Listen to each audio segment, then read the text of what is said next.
Welcome, believers. Welcome, conspiracy theorists. Welcome to the wonderfully weird world of the Tinfoil Hat Fan Club, where we talk about all the batshit crazy stuff that goes on in the world. And there is loads. Now, it is better to wear a tinfoil hat than a blindfold. That's what I always say. So today we are going to be talking about a bloke called Edwin Fuhr. Okay, and a Canadian incident which involved about 5 UFOs. So look, stay tuned and I will tell you all about it.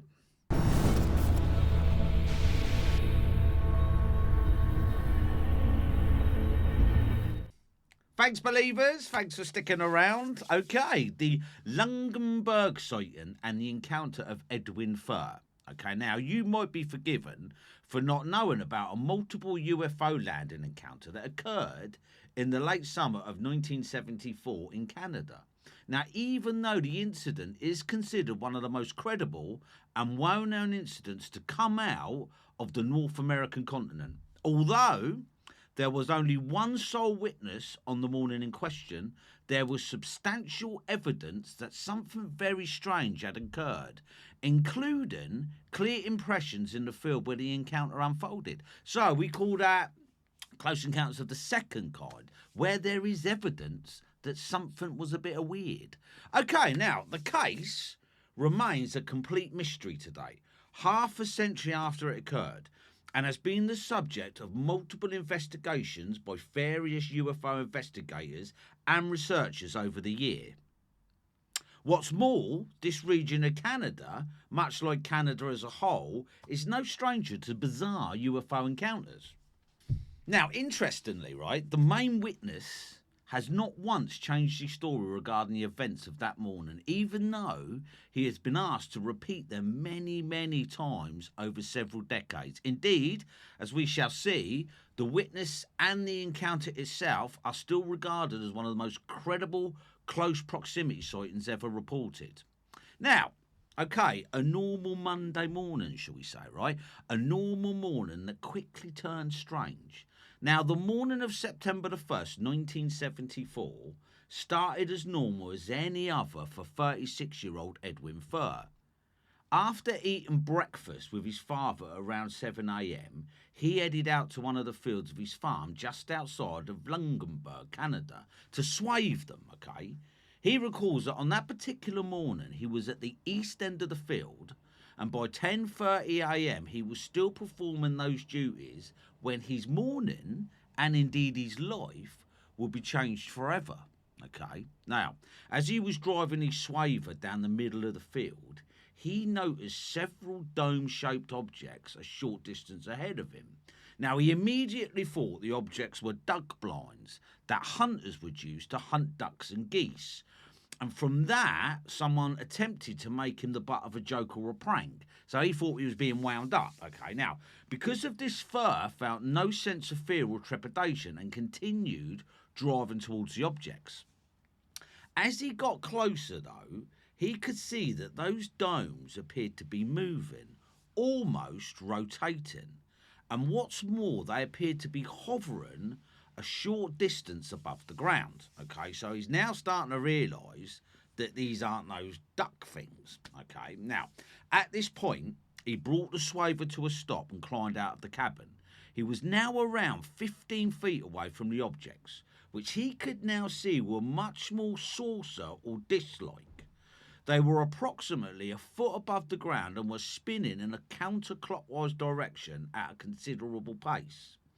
As they did, the morning sunlight reflected off their highly polished metallic exterior. Now, Fuhr would recall years later that he could see the grass going one way and the machine going the other. Now, he took a few more steps closer to the object before suddenly sensing that he could be putting himself in danger or at least a risk of injury, so he backed away several feet. Now, as you say, 5 strange objects, all side by side, right? So as he backed away, he could see there were 5 of these disc-shaped crafts. 3 of them directly in front of him, all side by side and measuring around 30 feet across. And then 1 each, both slightly smaller to each side of them, okay? Each around 100 feet away. Eventually, he returned to the swaver and remained in the cabin for several minutes just watching this bizarre scene in front of him. So he's got back into his swaver, 5 UFOs right in front of you, in a field, okay? It was at this point that he noticed the engine had died. He had left it running. He tried the ignition, but it was completely dead. Almost half a century later, he stated that the objects had me in a trance. I don't know what to do, so he simply stood there and watched them. Now, a moment later, without making a sound, they each began to rise in the air. The 3 big ones, first followed by the 2 smaller objects. When they were around 100 feet above the ground, he noticed some kind of grey smoke or vapour coming from the underside of each of the objects. He could now clearly see the vents on the underside. Although he didn't fully understand why, he had the impression that these vents were somehow connected to the direction the object moved. Then, they took off into the sky with blistering speed, disappearing in a second. Now, even more perplexed than before, Fuhr remained in the cabin of the swaver for several more minutes until he was certain that the strange objects were not coming back. I don't blame him, do you? Right? He then climbed out of the cabin and curiously walked to the edge of the slough where the objects had been lined up in a distinct half-moon or circular formation. He later recalled that it appeared as though the middle 3, the larger objects, were engaged in some kind of operation or mission, while the 2 outer objects were keeping watch. He could see that where the objects had been, the grass was flattened in a ring shape, with the ring part of the grass flat and the centre part of the ring featuring the grass still standing high, an obvious consequence of the crafts hovering so close to the ground. He took one last look at the scene before giving the swaver one last try. To his sheer relief this time, the engine turned over. He quickly settled into the seat and headed back home. But look, as soon as he returned to the main house, his wife Karen and other family members who were present could tell that something was not quite right. Karen recalled later that her husband just sat there in silence until she asked him what was wrong. So he was probably sitting there contemplating what he'd just seen, right? Then he simply spilled out the truly bizarre events of that morning. Realising he was very serious about what he was saying and he clearly had seen something strange, Edwin was encouraged to report the incident. Now, several hours later, a Royal Canadian Mounted Police officer, a Ron Moira, received notification of the sighting through Fuhr's brother-in-law, Carl Zorn. Moira was already familiar with Fuhr and later stated to him that he was the last guy in the world who would orchestrate a hoax or a prank, adding that he was a very quiet, shy man. He continued that Fuhr was a responsible man and his information is considered reliable. So he was obviously a well-rounded fella, okay? The following day, he arrived at the farm in order to take a look at the landing site for himself. Needless to say, he was both fascinated and perplexed by what he saw. Not only were the impressions in the grass exactly where Fuhr had stated the object had hovered, but there were no signs whatsoever that someone had driven or walked to the area to make them. He stated years later, whatever made these impressions come from the sky and left the same way. So when he went to have a look at these indentations, there was no tracks leading to them and no tracks leading away from them. So whatever made these indentations landed, okay, and then flew away. It wasn't long after Moira's visit and the official report that followed that the local and national media got a hold of the account. In no time at all, the Langenberg region, specifically the Fuhr's farm, was the focus of not only the media, but also UFO investigators and enthusiasts. So, should we call that, right, a descent on the Fuhr's farm? Okay, so you had UFO enthusiasts, you had the media, you obviously had the Canadian police. Now, Fuhr recalled that quite literally, thousands of people came to the farm over the coming weeks and months. At one point, interest was such that there were cars lined bumper to bumper from Lundberg's to the farm. And as far as Fuhr was concerned, the attention had come at the worst possible time because it was during the harvest. He recalled there were people chasing us down in the middle of the field as the family attempted to go about their seasonal duties, adding that some people even walked or drove right up to the front of the combine. Not only did this bother Edwin, but his brother and father were far pleased with the sudden attention. At one point, a plane carrying Australian tourists even landed in a field opposite the farm in order to take a closer look at the landing site. It's not good, man, is it? Okay, so he's seen something, he's reported it, everyone's got that attention, everyone wants to have a little slice of it. Now, once more, all of this does not sound like a person who has orchestrated events for his own gain. As Moira offered on the issue, why would Fuhr want thousands of people coming to his little place and trampling all over his yard and his fields? Because he simply wouldn't. Okay, what strengthens the fact that what he saw and what he's telling people he saw wasn't a fake, because he doesn't want the attention, okay? Beyond tired of the intention, in the hopes of deterring future onlookers, Fuhr's father set the field where the objects had landed alight. Despite this, however, the impressions where the object had been still remain clearly visible, and the onlookers continue to arrive. Now, it wasn't just people arriving at the location that was taking up an increasing amount of Edward and his family's time. The phone at the house ran regularly with all manner of people who had some kind of interest or something curious about landing at the Fuhr's farm. One particular memorable phone call, which lasted around 2 hours, come from none other than Neil Armstrong, apparently, the first man on the moon only 5 years earlier. Not only did he discuss the object that landed on Fuhr's farm, but Armstrong offered to Fuhr that he himself had witnessed UFOs during the Apollo 11 mission, but were ordered not to speak of that matter in public. Now, I'm sure he was, I'm sure he was told by NASA that you cannot say anything. You know, do you think Neil Armstrong saw UFOs when he was doing the Apollo 11 mission? I do. I definitely 100% do. Okay, anyway, right. Now, the impressions left by the strange objects, okay? This is particularly interesting detail. If we accept Fuhr's account as true and accurate, and I do, which almost all who have invested the case do, then we should perhaps accept the claims of his conversation with Armstrong as accurate, which would perhaps also add a notch or two in the credibility column of the claims of conspiracies of UFOs in near-Earth orbit, and perhaps even of extraterrestrial bases on the moon. Yeah, I really do believe that. No, seriously, I do, right? So, all right. If you believe in UFOs, there are a couple of things you've got to believe. And if I believe in UFOs, I'm 100% into it, right? But then you've got to go with the alien abduction theory, okay? It's uncomfortable, but you've got to go with it. Then you've got to go with the cattle mutilation theories. Uncomfortable, quite scary, let's face it, but you've got to accept it. And also, you've got to accept the fact that the moon would be a perfect place to rest, wouldn't it? You know, wherever you're coming from. Now, okay, despite how weary Fuhr grew of the attention, he never refused to speak to anyone who wished to speak about it, whether in person or over the telephone, stating only that you know how people are. What means, basically, he's dead interested in talking about it, isn't he? You know, even though it's a pain in the bum for him, he still wants to talk about it.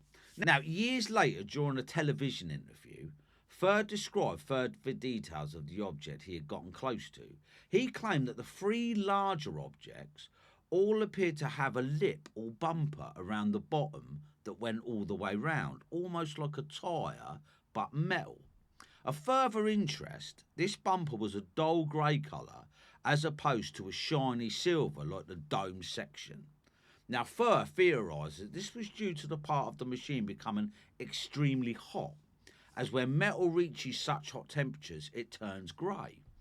It is certainly an interesting detail, and one that might suggest that this bumper was part of the futuristic propulsion system of the craft.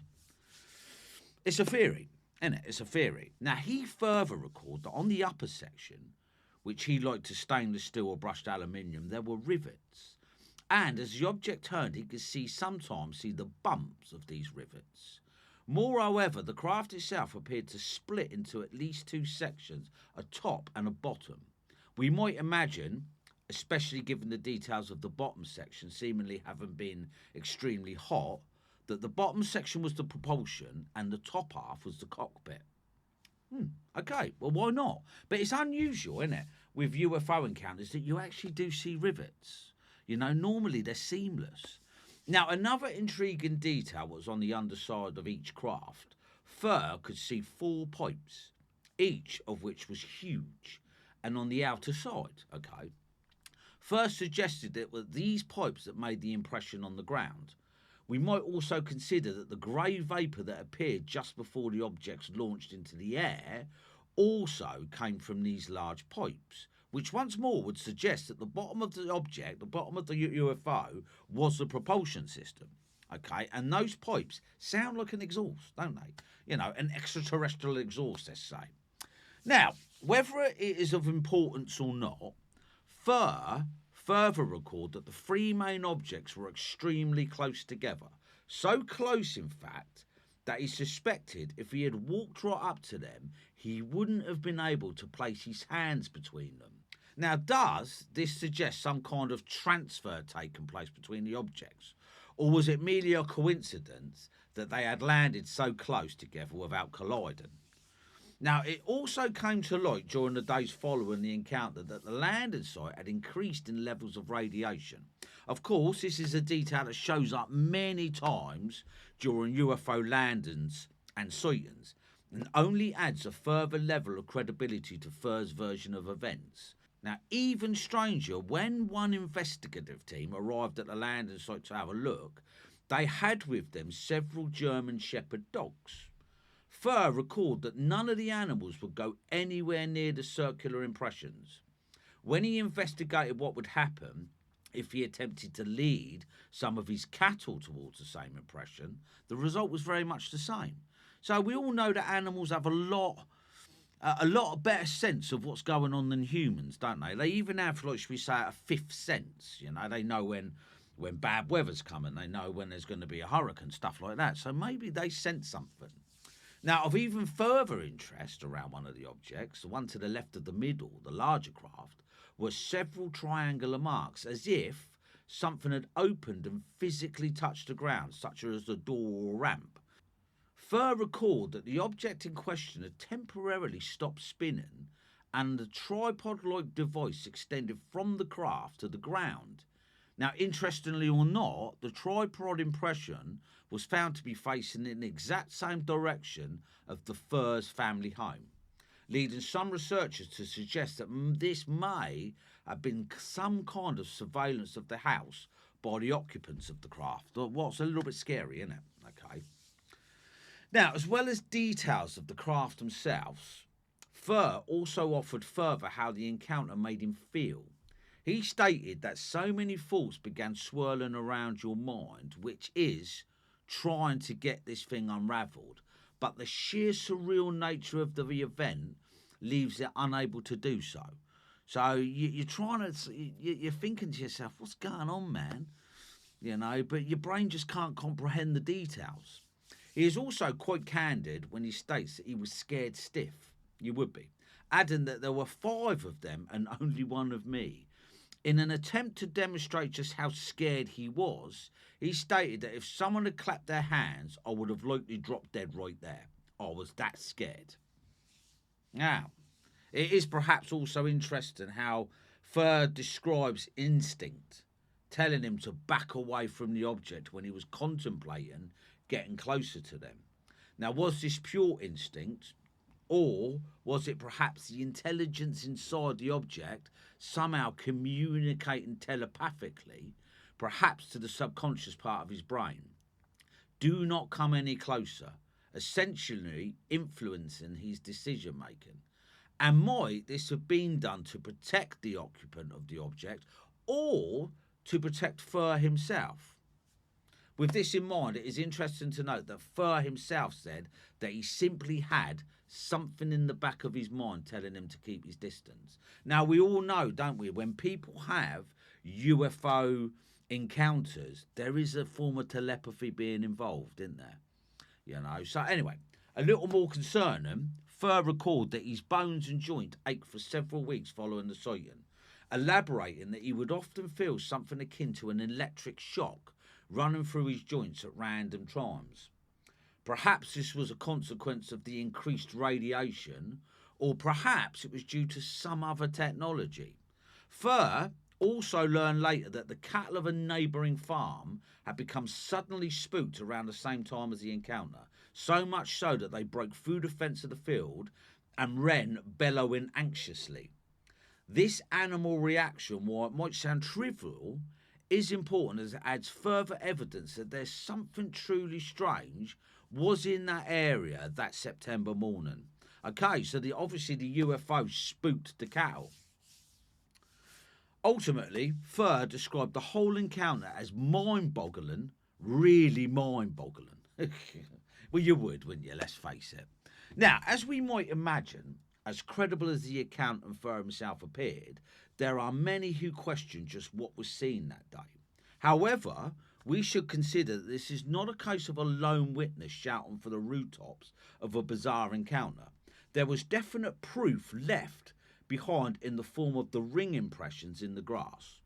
Furthermore, Royal Canadian Mounted Police Officer Ron was also certain that Fuhr was being honest and truthful in his account. And we should mention that Ron has a pristine career, eventually becoming an expert in reconstructed facial features for missing people and the unidentified deceased. In short, his assessment of Fuhr is perhaps even more valid due to his own credibility. More interesting still, as well as the interest of UFO investigators and enthusiasts in Fuhr's account and the alleged landing site, there was significant interest from both Canadian and United States Air Forces. Fuhr recalled years later that he spotted on several occasions aircraft flying low over the field at different angles, clearly capturing aerial photography, as well as witnessing several helicopters hovering, perhaps performing the same duties as some other kind of discreet mission. We have to ask, if there was nothing at all to the incident, why did the respective Air Force of both Canada and the United States such a keen interest? Whether they suspect the object of being extraterrestrial or not, they certainly believe that they were important enough to take their own photographs and conduct their own potential test of the landing site. We can only imagine what the official files on the case off the back of these aerial missions might reveal. But they won't tell you. Of course they won't. So what do you think? Okay, Edwin Fuhr. So he was in his tractor, spotted 5 UFOs. What were they doing there? Okay, what do you think? You know, obviously let me know, put a comment in the video, but what do you think they were doing? Was it surveillance? You know, because the simple question is not were they UFOs, because I'm 100% convinced they were. What were they doing there? That's the thing, and who's piloting these things? Now, in the years following the incident, Fuhr continued to run the family farm. While interest in the case died down somewhat, he regularly received requests for interviews, sometimes from enthusiasts and sometimes from radio and television stations that wished to feature his encounter in the prospective programmes.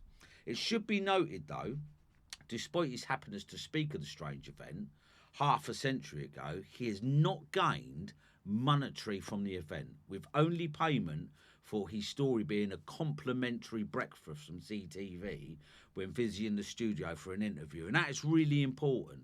If he spoke to people, if he's been on shows, he's never got paid for it, okay? What would add to the honesty of the bloke. He hasn't made any money, okay? Now, he eventually retired from the farm in 1989, opting to do carpentry in his retirement in order to keep his mind sharp and busy. He also enjoys reading books on the subject of UFOs, occasionally finding a retelling of his own account. What's great, isn't it? Okay, so he's reading UFO books and his own account is in there. I have seen some weird stuff. Nothing that you would want to write about, though. Now, Ron Moyer, okay, the Mountie, also has maintained a keen interest in UFOs and specifically the encounter with Edwin Fuhr, maintaining a large file that includes the original report as well as press clippings from over the years. Now, like Fuhr, he is occasionally approached by UFO organisations or by television companies testimonies. And while he perhaps hasn't been as keen as Fuhr to speak about the affair, he does occasionally do so. What's more, he remains fully convinced that Fuhr witnessed exactly what he said he did. So then, believers, what do you think? The Edwin Fuhr account. Do you think he saw UFOs? Now, obviously, drop a line, communicate, let me know, have a chat, see what you tell me what you think, okay? Now, obviously, you know, like and subscribe, that would be fantastic. Ring that notification bell and then you'll hear about my latest ones. But in the meantime, stay safe and keep looking up.